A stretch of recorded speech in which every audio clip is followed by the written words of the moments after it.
Hi everyone, it's Katie Harris here, owner of Philly Wellness Center, and today we're talking about urinary incontinence. So November is the month of urinary bladder issues, and so we want to talk about what you can do to control urinary incontinence, and well, because it's all in the same area, we're going to talk about vaginal health as well.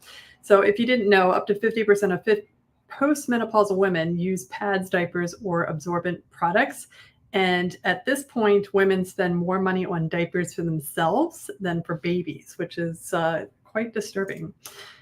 So if you've ever, if you look at this picture and you think, oh my God, I would never do that because you leak when you jump up and down or you cough or you sneeze, this can be a major issue. But the thing is that urinary incontinence, even though we've normalized it by just saying, oh, we'll wear diapers, it's not normal and it's something that can be fixed. You don't have to put up with it. So it's quite prevalent. So urinary incontinence affects 25 to 45% of women and about 50% of postmenopausal women. It's a huge number, guys. So, and then in postpartum, approximately 30% of women will experience urinary incontinence after childbirth, especially with vaginal delivery. So the genitourinary syndrome of menopause, you get vaginal atrophy. About 50% of postmenopausal women get this because the hormones, estrogen and testosterone keep everything nice and moist and firm down there. And once they're gone, this is what happens. You get atrophy, dryness, and the dryness causes painful sex. So about 20 to 40% of postmenopausal women will report painful sex. And it's because the tissue is like shearing, it's dried up, and it's just not nice. And lube does not help. Anybody who's tried to use lube, it's still painful. So this can occur quite significantly in women. It affects your quality of life. In sexual health, if over 50% of women are reporting vaginal dryness, atrophy, which is the thinning of the lining of the vagina, and dyspareunia, which is just painful sex, that's obviously going to have a huge impact on your sex life. And emotional well-being. Well, women with urinary incontinence and vaginal health issues they might experience embarrassment or anxiety, reduced confidence, and this can affect your emotional and mental health. So physically, what happens? Urinary incontinence and related vaginal health issues can have physical impact on your overall health. So it causes you have pelvic floor dysfunction. When you have pelvic floor dysfunction, this is a muscle weakness. So basically what happens is, that the pelvic floor connects the front of your pubis, right, to the back coccyx, and it keeps it in a nice bowl shape, right? And when you lose testosterone is responsible for muscle strength. And as you lose that, it starts to contract inwards and it displaces the bladder. So now you can get some leakage. You can also get an increased risk of prolapse. Well, what can prolapse? Well, there's three things inside your pelvic floor. It's the bladder, it's the vagina, and it's the rectum, right? And all three of those can prolapse, or any one of them can prolapse, especially when you have a weakened pelvic floor. This can also lead to urinary tract infections. So if you have frequent urinary tract infections, your incontinence can be a part of that. Women with urge incontinence often experience incomplete emptying of the bladder, which then causes UTIs because you have stagnant urine.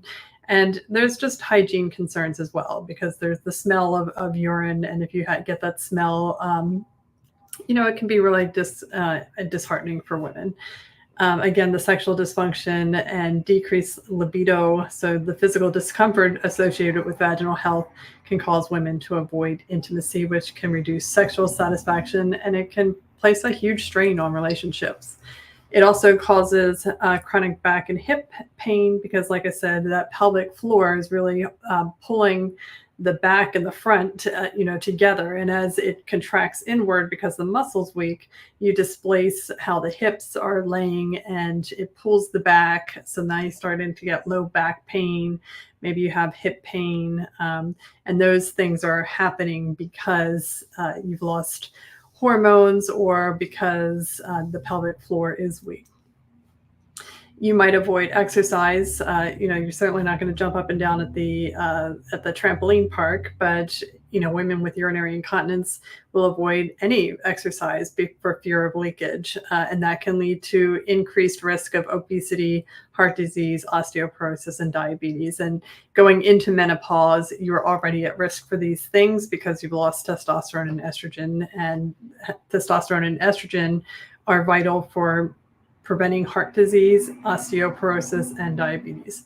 So weak core muscles, that will contribute to poor posture and reduced overall strength, which as you go into older age and you're going through menopause, poor posture and reduced strength are your number one predictors of frailty and overall mortality. Nocturia, which is nighttime urination, you might get poor sleep. And as you're going into menopause, you're going to have poor sleep anyway because you're losing progesterone.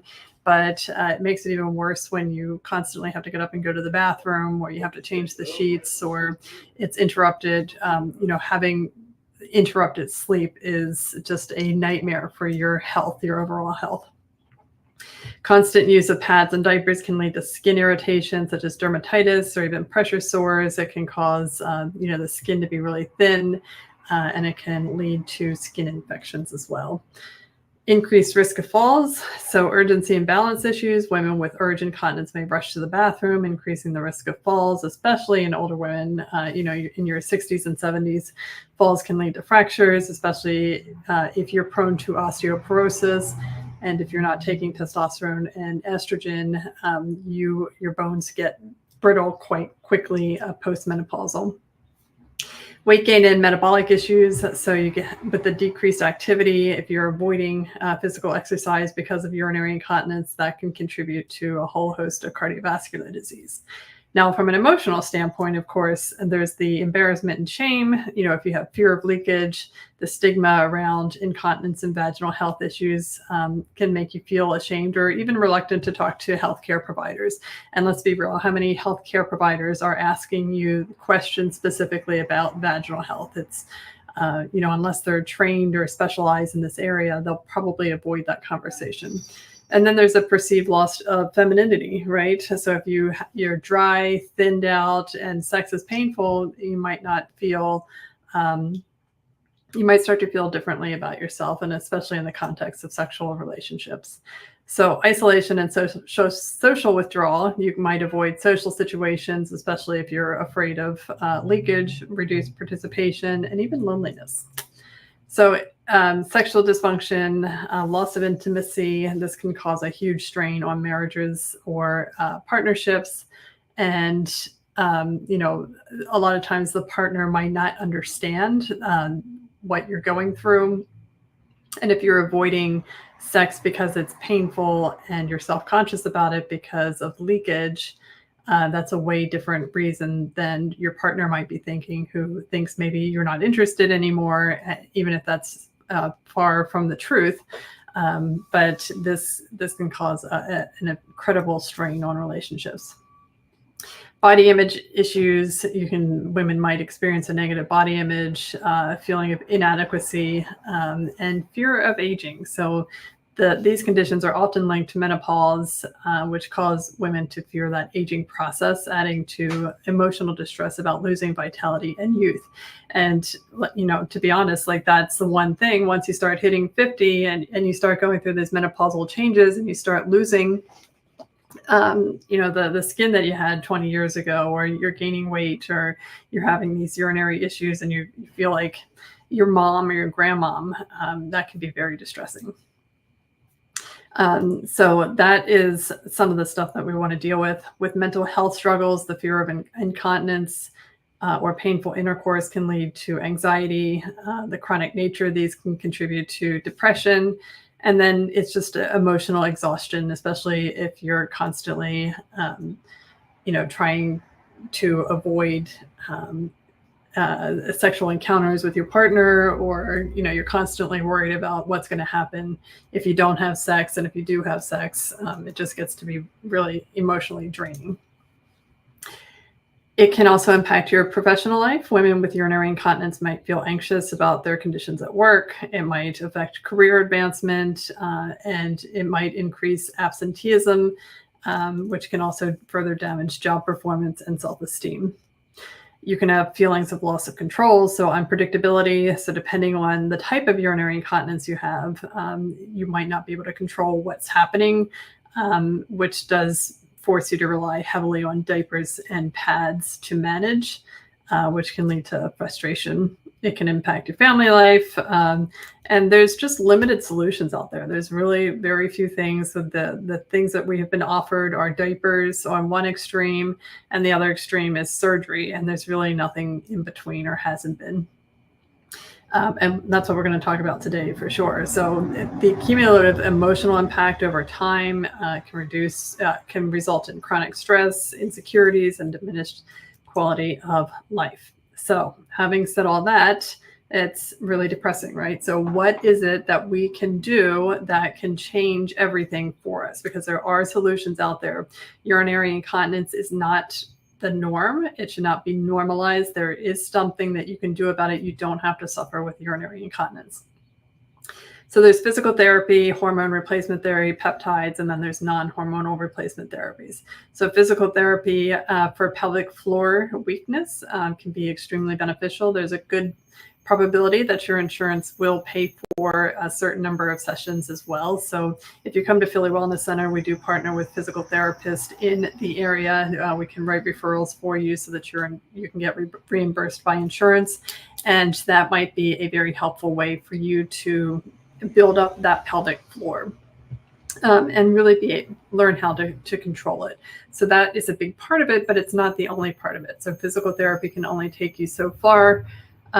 There's some other things that you need to consider, and hormone therapy is going to be a big one. So when you go into menopause, your hormones decline. That's just what happens, but it sets you up for a whole new stage in life, right? So hormonal decline is associated with estrogen level drops, right? And then also testosterone. So your ovaries make testosterone, and when they stop, your adrenals also make a little bit of testosterone, but they're so taxed out with what they're doing. Once the ovaries stop making testosterone, the adrenals, this is the point where most people go into like adrenal fatigue or adrenal exhaustion, because they've had the adrenals are doing so much, and then it's like the straw that breaks the camel's back when it has to now be responsible for testosterone, and those levels plummet. And as they plummet, you have very precipitous and quickly you have a lot of changes that happen to you. So symptoms of hormonal imbalance will be, increased urinary incontinence, urgency, vaginal dryness, itching, painful sex, and weakened pelvic floors. So this is a big part of what happens when your hormones drop. Estrogen does help maintain the integrity of pelvic tissue and urethral lining. So if you think about estrogen, so estrogen is responsible for collagen production. So collagen, when you think of your skin and you got fat pads in your face and that makes you look healthy, once the estrogen goes, the collagen isn't mediated anymore by estrogen. You lose a lot of collagen. Your face starts to like pull down. You start getting wrinkles. Well, the same thing's happening in the vagina. So you're losing the vagina is made up of collagen.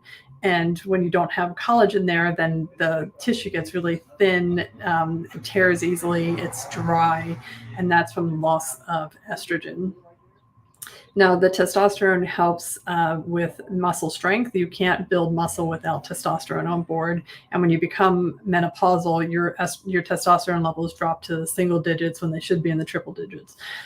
So that's a really low amount. And the bladder itself is one big muscle, right? The pelvic floor is one big muscle. So the pelvic floor, if it is contracting, it can pull the bladder down and cause issues with urinary incontinence. So there's a lot of benefits. So we think of HRT, when we think of hormone replacement therapy, we're always thinking, it's for low libido and hot flashes. Well, no, it's for incontinence. If you have incontinence, one of the treatment factors is to replace estrogen and testosterone. This will improves urethral closure pressure. It increases blood flow to the pelvic tissues, aiding in tissue regeneration, and reduces frequency of urinary urgency and leakage. On the vaginal tissue, the estrogen restores vaginal tissue elasticity and hydration, reducing that dryness and atrophy. It increases lubrication and vaginal blood flow, which reduces the atrophy, the thinning, and it alleviates symptoms like itching, burning, and painful sex. So enhancing that vaginal environment reduces the risk of recurrent infections as well. Testosterone is actually the dominant hormone. So we actually have more testosterone in the female body than estrogen. So testosterone is about 3,000 functions, whereas estrogen has about 200 functions, testosterone 3,000. So it's a big difference. It does support collagen production as well. So, it does that in conjunction with estrogen, increases blood flow, and it lubricates. So that's another, if estrogen's building up the vaginal wall, testosterone's creating the lubrication. So you don't need lube, and it's a way better lubrication than, the commercial lubricants that are out there that are water-based and that they don't really help. So having testosterone on board can reduce painful intercourse dramatically. Testosterone will also increase libido. Now, testosterone is absolutely known for libido, and currently it's the only FDA-approved reason for women to get testosterone is to increase libido so they can have sex with their partner, which is ridiculous because it has so many functions in the body. It cleans up the heart system, it builds bones, it protects you from different dementias and Alzheimer's disease. So it's very, very effective, builds up the muscle, it helps the bladder tighten, reduces urinary incontinence, but it also it will increase sexual desire, which is really nice, especially if you want to have sex, but you're just like, I just don't feel like it. I don't have the motivation anymore. I don't care about sex. That's all from loss of testosterone. And once you get it back, all of a sudden your sex drive goes up and you're much more interested, and it helps dramatically with marriages and partnerships. So preventing atrophy, testosterone will prevent vaginal atrophy, and it has a synergistic effect with estrogen. It works in conjunction. So while estrogen maintains moisture and elasticity of the vaginal lining, testosterone helps boost overall tissue strength and sexual functioning. So very, very effective combination for the treatment of vaginal health. And there, again, this is just more information on testosterone and how it affects. Testosterone is also shown to be anti-inflammatory. It helps to modulate the immune function. So, as you get older, you get more susceptible to diseases and conditions. Vaccines become less effective, and it's because your immune system is basically aging and dying. So one of the things that you can do is use testosterone to help modulate the immune function, and it will help in the vaginal area to reduce vaginal infections and irritation. And with improved blood flow, tissue integrity, and immune support, testosterone contributes to maintaining a healthy vaginal microbiome, again, which is key for preventing bacterial vaginosis or fungal infections such as vaginitis. Testosterone levels that are low in postmenopausal women are associated with weakened pelvic floor muscles and an increase of experienced pelvic floor dysfunction, such as incontinence or prolapse. And prolapse is where either the bladder drops down, the uterus drops down, or the rectum drops down into the vaginal canal. So muscle strength and tone. Testosterone is an anabolic hormone, meaning it builds tissue, it builds muscle, and that's a big part of what it does, and that will help maintain the pelvic floor integrity. It also influences the urethral sphincter and the pelvic floor that control bladder function. So a decrease in testosterone can lead to stress urinary incontinence, which happens when you sneeze. It's when you leak, when you sneeze or cough or exercise. And again, it works synergistically with estrogen. Now, if you're postpartum, many women experience weakened pelvic floor. Most women that are postpartum, their testosterone levels will bounce back up on their own without the need for hormone replacement therapy. But testosterone can absolutely aid in the regeneration of muscle tissue and help with the recovery of pelvic floor strength. And then, just this, I always like to put this graph up because it's really important. Now, this is serum total testosterone for men. Men, they're going to be 10 times, they need 10 times the amount of testosterone that women need. But if you look at these numbers, the upper limit is between 1,000 and 1,100 for men. And then when you go under that, that's when your levels start dropping with testosterone. These are the different conditions that are associated with those levels. So Alzheimer's disease, as testosterone drops, the rate of Alzheimer's goes up. Prostate cancer goes up. Metabolic syndrome goes up. Osteoporosis goes up. Your overall mortality goes up with a testosterone level at 600. Diabetes, fatigue, libido, coronary heart disease. Men with testosterone less than 200 will experience erectile dysfunction. So if your man has erectile dysfunction, he probably needs testosterone. But for women, you can take these numbers and just take off a zero. So 100, 90, 80, 70, 60, 50, 40, 30, 20. Obviously, women don't have erectile dysfunction, but you do have decrease in orgasm intensity, and that can be improved with hormone therapy. All right, so let's talk about some peptides. So there's a lot of peptides that can help. Sermorelin helps with urinary incontinence. This is a growth hormone peptide, so it can improve tissue elasticity, muscle tone, aid in tissue repair, and it's an alternative non-invasive therapy for women who are not candidates for surgery, and maybe you're not a candidate for hormone therapy, or maybe you don't want hormone therapy, although sermorelin is a hormone. But if you don't want testosterone and estrogen specifically, sermorelin can be another option for you. So these are just studies showing the effect of growth hormone administration in muscle strength. It increases muscle strength in men. They don't really do studies all that much in women, but so we can only extrapolate and go by anecdotal information.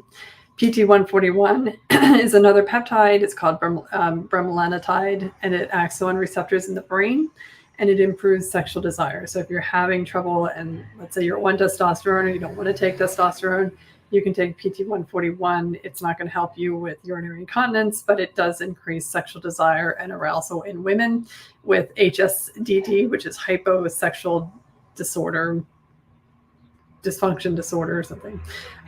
But anyway, you can take that, and that can help you significantly if you want to have sex but just can't find the desire, the arousal. So they've done some long-term studies on that showing that it's effective and it's safe. Oxytocin, it's again, it's another hormone, but there's an aversion to testosterone and estrogen, but for some reason people don't seem to mind taking other hormones. But so oxytocin is a hormone, and we know oxytocin as the love hormone or the bonding hormone. This is the hormone that gets released after birth to help you bond with the baby. But it's also shown to affect the brain's reward system, can influence feelings of desire and pleasure, can increase orgasm intensity and frequency, and can increase sexual pleasure of, the general feelings of overall pleasure. It's also an antidiuretic hormone, so you want to, drink lots of fluid so that you aren't holding on to urine. But it can help in overactive bladder syndrome. So oxytocin can be very effective if you have overactive urgency, symptoms of urgency with or without urinary incontinence. Oxytocin can help quite a bit.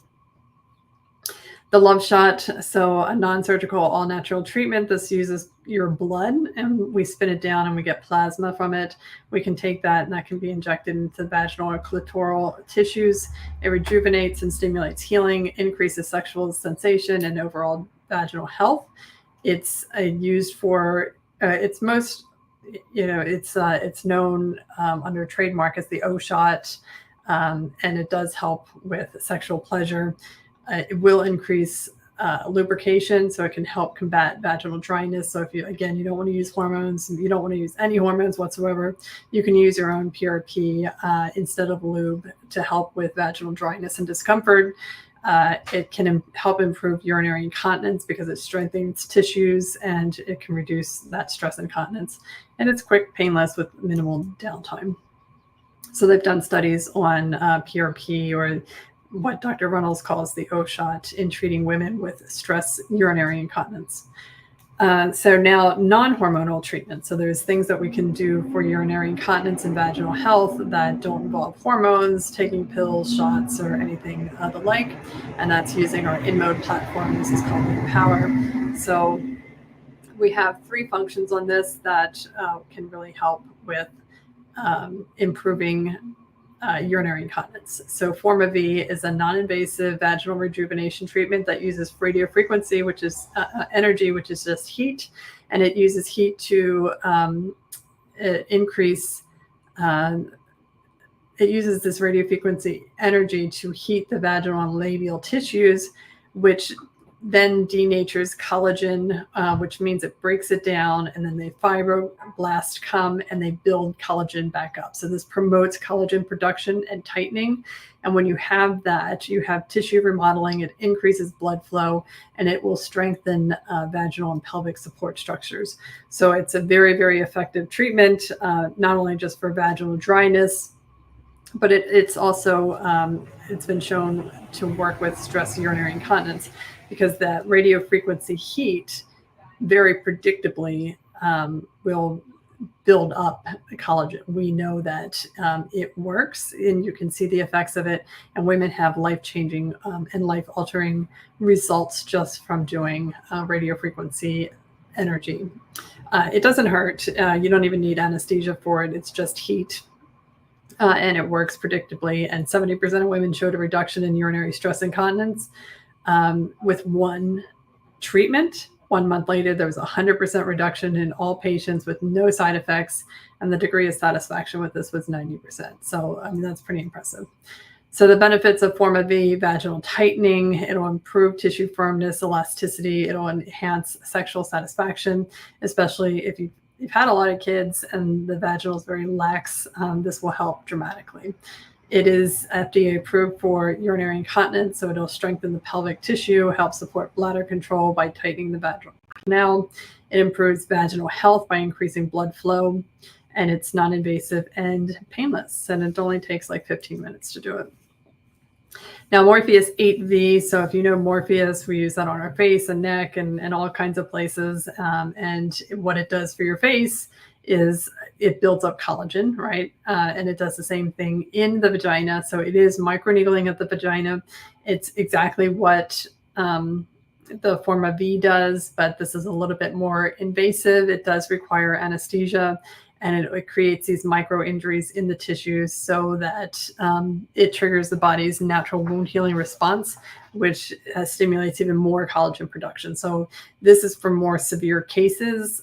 If you have a mild to moderate urinary incontinence or painful sex, we can just do Forma V. But the more intense, or even if you're going to surgery, this helps remodel the vaginal canal so that the surgeon, your urological surgeon, actually has something to work with, because that tissue can get really friable and terrible.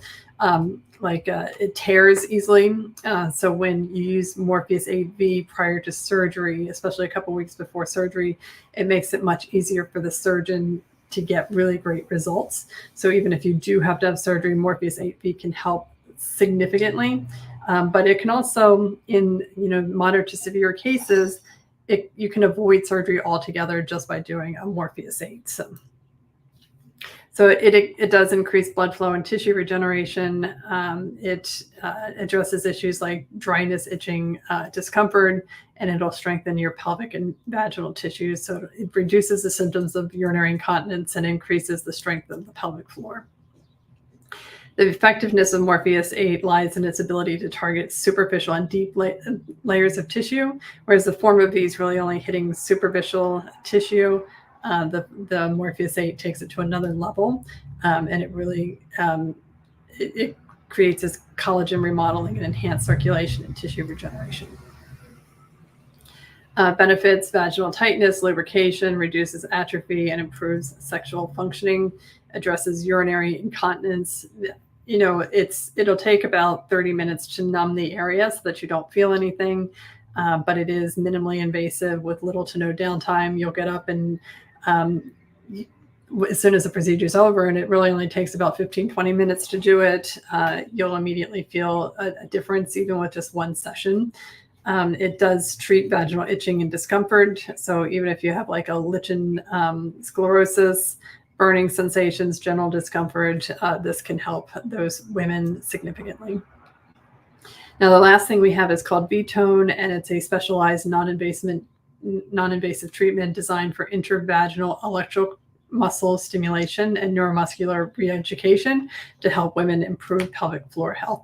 So it improves the pelvic floor strength, and basically what it does is that it contracts the muscle. So you've never done a Kegel until you've done V-Tone, because you just don't realize how powerful that muscle is, and it's very hard to stimulate on your own, and you think you're doing it, but until you feel how it really gets done. And that trains your brain to continue to do those Kegels. So while you can do Kegels at pelvic, in the physical therapy, then you do the EMS, the electromuscular stimulation with V-Tone.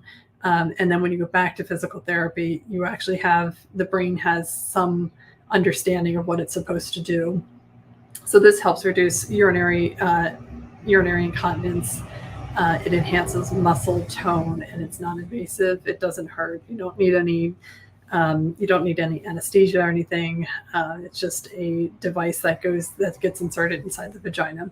So it does promote neuromuscular re-education, improves.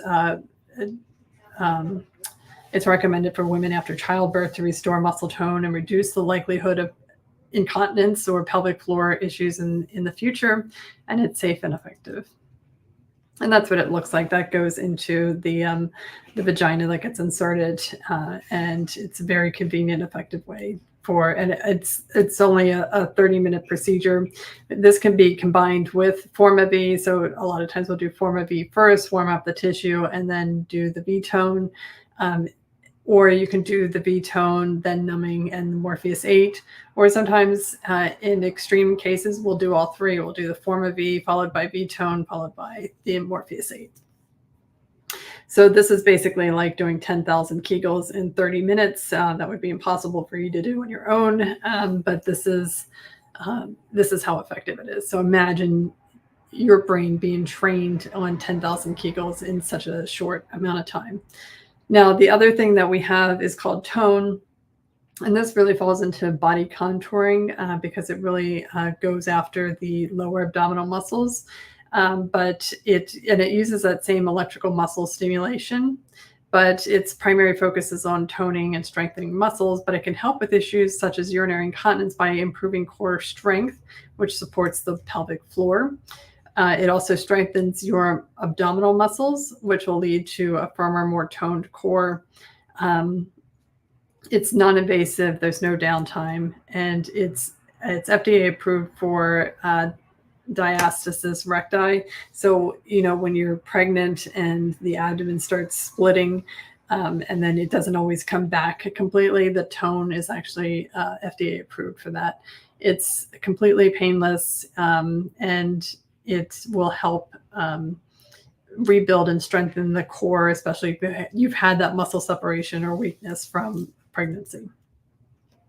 And that's what it looks like. It's just, it's simple, it's easy. You can do all of this at once. You can just do one of the things. It will help decrease muscle. It burns up muscle, and really it's like doing 20,000 muscle contractions. Again, you wouldn't be able to do this with any kind of exercise on your own, but with high intensity electrical muscle stimulation, it'll activate and strengthen the abdominal muscles at a rate far beyond what could be done manually in that same amount of time. The treatment helps with muscle toning, core strengthening, and body contouring, providing significant results without physical strain or traditional exercises. That's not to say you shouldn't exercise. You absolutely should exercise, but this will take this will help, especially heal things like diastasis recti in a fraction of the time that it would take without it. All right, so candidates for all of this, you have postpartum women, women who've recently given birth or experienced vaginal laxity, weak pelvic muscles or urinary incontinence, women experiencing menopausal symptoms such as vaginal atrophy, itching, painful sex. You'd be ideal for Forma V or Morpheus 8V. Women with stress incontinence, especially V-tone to strengthen the pelvic floor and improve bladder. Vaginal laxity, a reduction in vaginal tightness, especially after childbirth or due to aging, and women seeking sexual health improvements or recovering from pelvic surgeries. These, such as hysterectomies, will benefit tremendously from pelvic floor strength and overall vaginal health. All right, guys, that is it for vaginal health. If you are interested in any of the things that we talked about, whether it is hormone therapy, non-hormone therapy, peptides, physical therapy, anything that we've talked about, please call us or text us, email. You can go to the website. There's web chat. The web chat can help you get an appointment as quickly as possible. And, ideally, this is something that you want to get taken care of. The Forma V, Morpheus 8V, we typically need 3 sessions. So in the next 90 days, you can literally fix your urinary incontinence issues and not have to worry about that and solve all those issues and headaches that come with it. So definitely a compelling reason to call us. And make an appointment. There's no pressure. We'll just talk about your needs and what we can do to help you. So we look forward to working with you, and be sure to go to our website or give us a call, and we'll talk to you soon.